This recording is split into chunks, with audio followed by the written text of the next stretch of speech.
Halo teman-teman, bagaimana kabarnya? Sebuah film berjudul Lost in Paradise tahun 2026 akan bercerita tentang seorang koki terjebak di sebuah pulau tak berpenghuni bersama seorang janda kaya yang merupakan CEO sebuah perusahaan terkenal. Saat berusaha bertahan hidup di tempat yang jauh dari peradaban, benih-benih cinta muncul di hati mereka. Seperti apa keseruan ceritanya? Tonton video ini sampai selesai. Sebelum lanjut, silahkan subscribe dulu channel ini agar kalian tidak ketinggalan video terbaru lainnya yang pasti menarik untuk ditonton. There.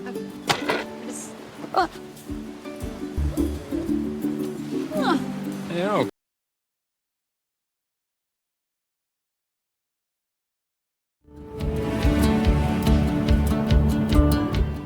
Cerita dimulai dengan menampilkan seorang wanita bernama Sofia yang baru saja sampai di kantornya. Sofia adalah pendiri sekaligus CEO dari sebuah perusahaan model.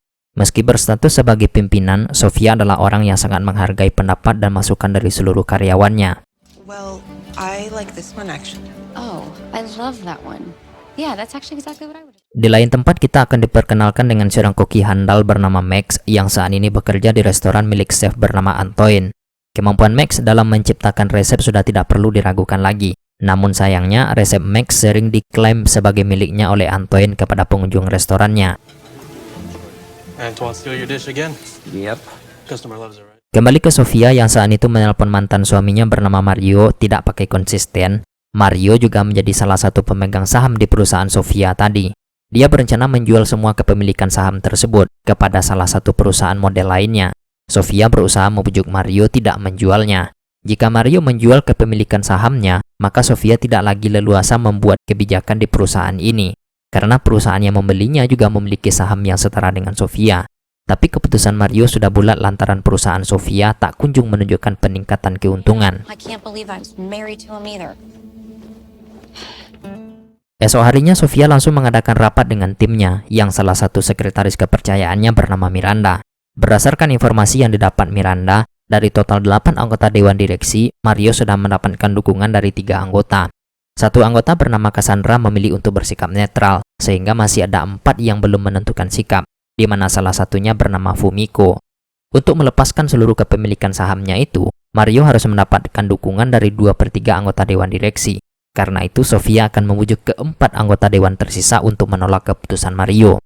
Sofia akan memulainya dengan menemui Fumiko yang sekarang berada di Fiji. Sofia meminta Miranda mencarikan pesawat yang bisa mengantarnya hari ini juga ke sana. I need to be there. I need to go today. Today. Yes, time is. Pindah ke Max yang saat itu sedang belanja kangkung dan tempe di sebuah pasar. Dia dihampiri oleh temannya bernama Julian. Tujuan Julian mendatangi Max adalah untuk memperkenalkannya dengan salah seorang pengusaha teknologi yang mengaku tertarik berinvestasi di bidang kuliner. Saat Julian menceritakan tentang Max kepadanya, si investor mengaku tertarik untuk menyiram modal kepada Max agar dia bisa membuka restoran sendiri. Julian mengajak Max untuk menemui sang investor tersebut yang saat ini berada di Fiji. Meski sebenarnya ragu, Julian akhirnya bersedia. Okay. Great. Wheels up in 2 hours. 2 hours? 2 hours. And don't forget. Sampainya di bandara, Julian meminta Max memakai jas yang membuat Max mulai curiga. Julian akhirnya jujur, dia mendapatkan penyewa jet pribadi secara mendadak. Masalahnya mereka tidak memiliki pramugara atau awak kabin, sehingga Julian meminta Max untuk menjadi awak kabinnya. Tujuan penerbangan kali ini adalah Fiji, karena orang yang menyewa pesawat Julian adalah Sofia. Afternoon, Miss Tierra. I'm your captain, Julian Harris. My co-pilot, Lance Carlson. Meski tidak sesuai dengan job desk-nya, Max tetap berusaha memberikan pelayanan terbaik kepada Sofia.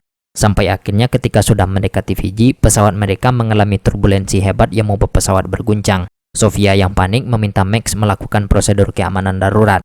Max akhirnya jujur, dia sebenarnya adalah seorang koki.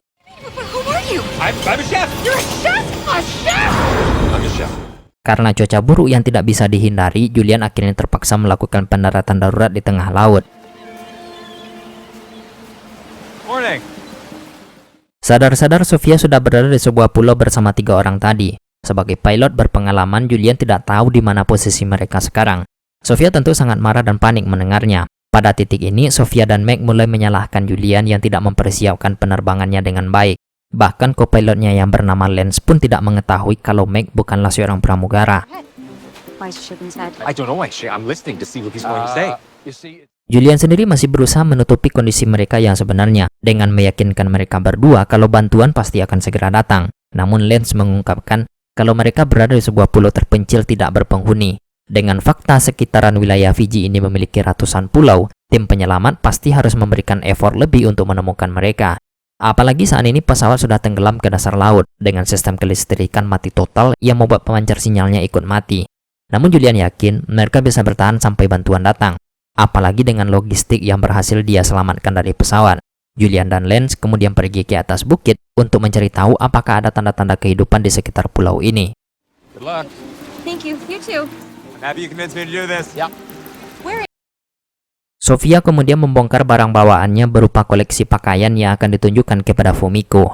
Max seperti sedikit meledek Sofia kalau dia hanya seorang pedagang pakaian, yang mungkin Max ini mengira Sofia hanya memiliki toko kecil-kecilan. Sofia menegaskan dia memiliki sebuah perusahaan fashion yang saat ini sedang berusaha menyelamatkan perusahaannya karena ada banyak karyawan yang menggantungkan nafkah dari perusahaan tersebut. Okay. You do you. That's great. Thanks. Did you change your...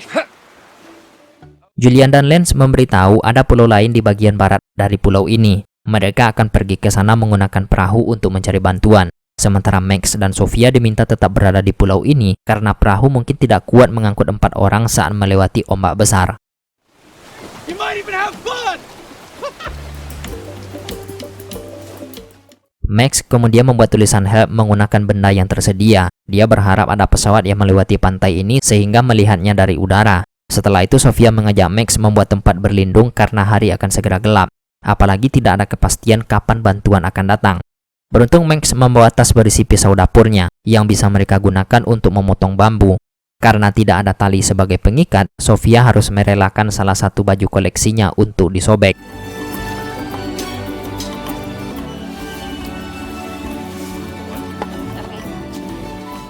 Di tengah ketidakpastian akan nasib mereka, Max berusaha mengenal Sofia dengan menanyakan alasan dia terjun ke dunia mode. Sofia bercerita semua bermula ketika ibunya mengajari Sofia cara menjahit. Sofia yang menyukai hal tersebut mulai serius menekuni mode hingga mendirikan perusahaan. Setelah menikah dengan Mario, dia memiliki sebagian besar saham perusahaan tersebut. Sayangnya sekarang Mario justru ingin menjualnya. Peanut? I think better on an empty stomach. Setelah menyelesaikan gubuknya, mereka menghidupkan api untuk menghangatkan tubuh. Kali ini giliran Sofia yang mencoba mengenal Max tentang karirnya sebagai seorang koki profesional. Max menjelaskan semua juga berawal dari kecintaannya kepada memasak, sampai akhirnya Max bekerja di restoran milik orang Prancis bernama Antoine. Max sebenarnya pernah membuka restoran sendiri, namun karena manajemen yang buruk, restoran tersebut akhirnya bangkrut. I think rain's coming in. Should probably get in the hut. Malamnya, Julian dan Lance tadi masih terombang-ambing di tengah lautan. Saat itu hujan mulai turun yang membuat mereka semakin berada dalam bahaya. Sementara Max dan Sofia berlindung di bawah gubuk ala kadarnya yang mereka buat tadi. Mereka kemudian mencoba tidur karena hari semakin larut. Saat pagi menjelang, Sofia yang bangun lebih dulu mulai memperhatikan Max. Sekilas, Sofia terlihat mulai mengagumi sosok Max ini yang tetap berusaha tenang dan positive thinking meski mereka berada di tempat yang tak diketahui. Are you staring at me? No. Di lain sisi, Julian dan Lance berhasil mencapai pantai dan bertemu dengan seorang warga. Sementara untuk Sofia dan Max, situasi mereka semakin sulit setelah air dan persediaan makanan yang mereka punya hanyut disapu ombak. Max kemudian mengajak Sofia untuk masuk ke dalam hutan mencari air tawar, karena tadi Julia mengatakan dia sempat melihat muara. Sayangnya saat itu mereka bertemu seekor ular yang membuat keduanya tercilontang.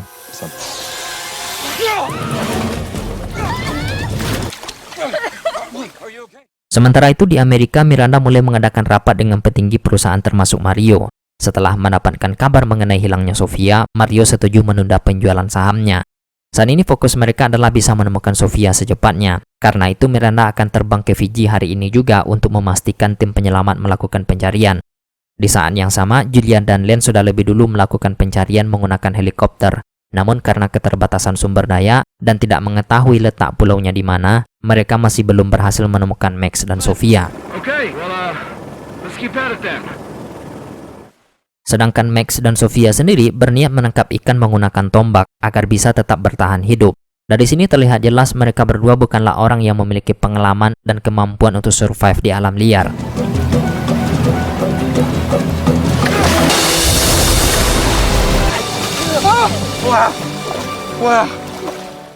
Malamnya, Max dan Sofia bisa melepas lapar dengan ikan tangkapan tadi siang dengan menu ikan bakar buatan Chef Max. This is absolutely amazing. Great. Thank I you. mean, that is. Keesokan harinya, Miranda yang sudah sampai di Fiji langsung menemui Julian untuk mengetahui perkembangan pencarian. Sementara di pulau, Sofia dan Max nampak berusaha menghilangkan stres dengan bermain sos di atas pasir.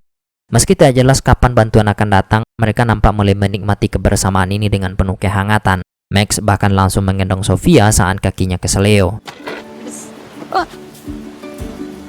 I got you. I think you'll live. Max kemudian pergi ke dalam hutan untuk mencari rempah sebagai bumbu makanan. Tanpa Max sadari, di sana ada tengkorak manusia yang menandakan dulu juga ada orang terdampar di pulau ini namun tak berhasil selamat. Saat itu Sofia kembali bercerita tentang rumah tangganya yang pernah gagal. Meski begitu, dia dan mantan suaminya tetap berhubungan baik sebagai rekan bisnis. Saat Max bertanya apakah Sofia pernah menjalin hubungan setelah bercerai, Sofia menjawab dia belum pernah melakukannya. Keesokan harinya mereka memutuskan menjelajahi pulau ini untuk mencari sesuatu yang mungkin bisa dimanfaatkan. Sampainya di atas bukit, mereka melihat ada kepulan asap yang menandakan ada orang lain di pulau ini. Max dan Sofia langsung bergegas ke sana untuk meminta bantuan, berharap bisa segera keluar dari pulau ini. Zip around.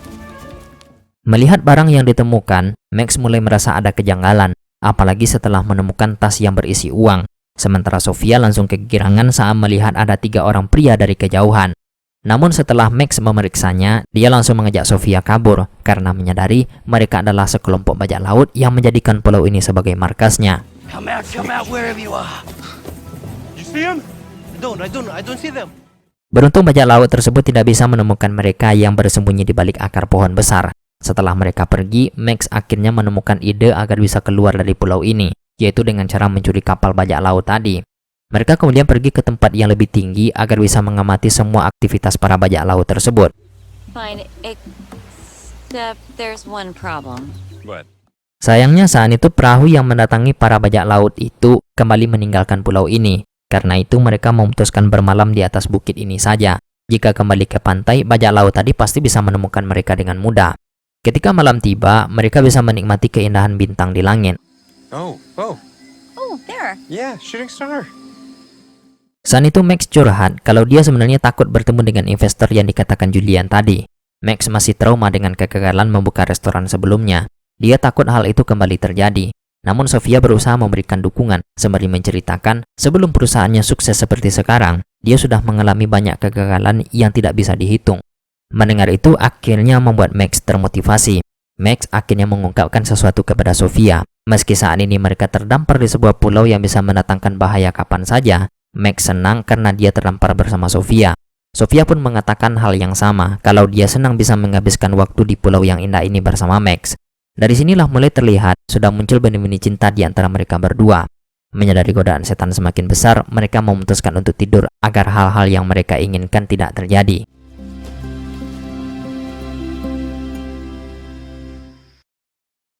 Esok harinya saat perahu milik bajak laut kembali ke pulau ini, Max langsung mengajak Sofia untuk mencurinya ketika ada kesempatan. Namun karena mesin perahu tidak bisa menyala, mereka terpaksa mengambil jet ski-nya saja.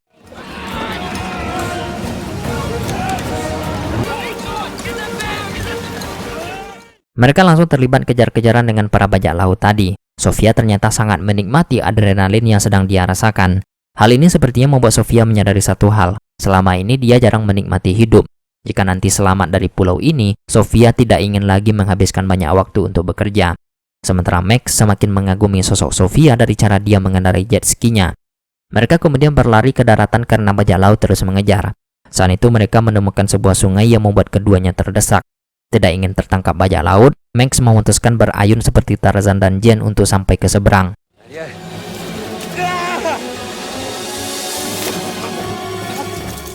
Mengira sudah aman dari bajak laut, Max akhirnya memberikan telur chips lock kepada Sofia untuk mengungkapkan perasaannya. Sayangnya bajak laut tadi kembali muncul yang membuat mereka harus kabur. Beruntung Miranda dan Julian yang melakukan pencarian berhasil menemukan mereka berdua. Stop! Watch out! Watch out! They're pirates! Oh no! Sebuah plot twist yang membuat Sofia dan Max sangat kesal ketika Julian dan Miranda memberitahu ketiga bajak laut ini adalah karyawan resort yang ada di pulau lain. Rupanya, di sebuah pulau yang tidak jauh dari pulau ini ada sebuah resort mewah. Mereka menyediakan permainan mencuri harta karun bajak laut di mana ketiga orang ini berperan sebagai bajak lautnya. Alasan mereka bertiga mengejar Max dan Sofia karena mengira mereka adalah pengunjung yang melanggar aturan batas resort. Selama ini memang banyak pengunjung yang melakukan pelanggaran. Mereka tidak tahu kalau Sofia dan Max adalah orang yang dicari oleh Julian. Sementara Julian kesulitan menemukan Sofia dan Max karena dia tidak mengetahui di mana pulau mereka berdua berada. Apalagi ada banyak pulau kecil di sekitar sini. Cannot believe. Setelah kembali ke peradaban, cinta Max dan Sofia nampaknya semakin bersemi. Max kemudian mengajak Sofia untuk makan malam setelah nanti mereka sampai di Fiji. Sure you both can't wait to get off this island. Right. Okay. Singkat cerita, mereka semua sudah sampai di Fiji. Di sana Sofia sudah ditunggu oleh banyak wartawan yang ingin meminta konfirmasi tentang penjualan perusahaannya. Meski sebenarnya lelah, Sofia tetap menjawab semua pertanyaan mereka. Malam harinya Julian memberitahu Max, investor yang dia ceritakan sebelumnya masih berada di Fiji dan tertarik bertemu dengan Max. Julian sudah membuat janji untuk menemui si investor besok pagi. Di saat yang sama, Sofia ditelepon oleh Mario.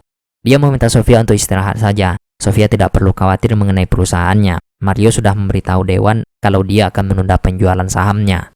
When you're back, I want to hear all about what happened. Take care, Mario. Thanks.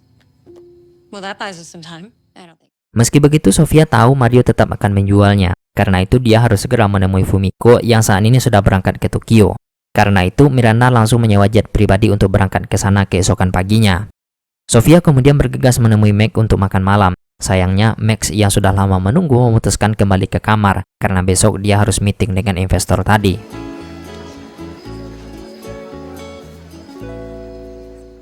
Esok paginya, Sofia langsung menuju bandara untuk berangkat ke Tokyo. Dia meninggalkan selembar surat untuk memberitahu Max. Sayangnya, Max mulai meragukan perasaan di antara mereka berdua. Dia khawatir perasaan yang mereka miliki hanya karena sedang terjebak dalam situasi yang sulit. Setelah semua berakhir, mungkin perasaan itu tidak lagi ada. Di saat yang sama, Miranda mengatakan saat dia menemukan Sofia dan Max, Sofia justru terlihat sangat modis. Mendengar itu, Sofia seperti menemukan ide untuk produk terbaru mereka. Dia langsung menelpon Mario untuk mengajukan tawaran kerjasama. Mario, I've got a proposal for you. You do? And I think you're... Di lain sisi, Max menemui investor untuk menjelaskan konsep restoran yang ingin dia jalankan. Awalnya, Max ingin menjalankan restoran masakan Prancis dengan bahan-bahan lokal. Namun setelah teringat dengan musibah yang pernah dialami bersama Sofia terdampar di pulau terpencil, Max jadi berubah pikiran. Dia ingin membuat restoran dengan konsep lokal, makanan lokal, bahan-bahan lokal dari Fiji, dengan metode pengelolaan yang dikembangkan oleh Max sendiri. Sayangnya, investor ternyata tidak tertarik dengan konsep yang diajukan oleh I Max. don't think I can do it. I'll invest. Ya, proposal yang dia tawarkan kepada Mario ternyata rencana investasi di bidang restoran. Sofia nanti akan mengurus bidang kuliner ini, sementara Miranda akan naik jabatan menjadi CEO bidang fashion. Mario ternyata menyetujui rencana tersebut. Max dan Miranda pun menjadi pasangan kekasih sekaligus rekan bisnis. Setahun kemudian bisnis restoran mereka berjalan sukses, sementara bidang fashion yang dipimpin oleh Miranda juga berhasil bangkit dengan konsep yang lebih segar. Tamat ending yang membahagiakan. Pesan yang bisa kita ambil dari film ini, terdampar di pulau bersama janda kaya bisa membuat Anda jatuh cinta. Terima kasih sudah menonton, sampai jumpa di video selanjutnya.